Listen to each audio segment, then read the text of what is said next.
मेघवा कूदै कोनवा कोनवा घर सिवनवा होई गवा। मेघवा कूदै कोनवा कोनवा घर सिवनवा होई गवा। पिया हमारे कायर होई गे रहना हुआ जुलुमवा। पिया हमारे कायल होई गे रहना हुआ जुलुमवा। पिया हमारे कायर होई गे रहना हुआ जुलुमवा। मघा नक्षत्र घियरी कई बरसाए और टप टप चुआई मकनवा। मेघवा कूदै कोनवा कोनवा घर सिवनवा होई गवा।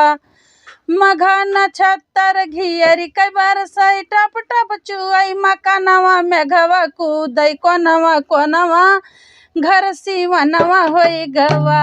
मेघवा कूदै कोनवा कोनवा घर सिवनवा होई गवा। ना जानी कहाँ अब लुई बह गए। अरे लुई बह गई तैर न लागी और तौली बहई अंगनवा। लुई बह गई तैर न लागी तौली बहई अंगनवा।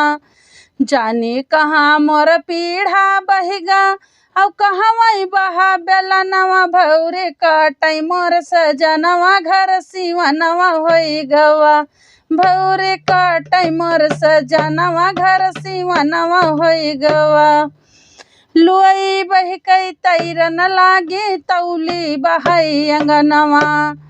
लुई बह गई तैर न लागी तौली बहई अंगनवा। ना जानी कहाँ मोर पीढ़ा बहिगा और कहवा बहाई बेलनवा। भौरे काटई मोर सजनवा घर सिवनवा होई गवा। मेघवा कूदै कोनवा कोनवा घर सिवनवा होई गवा।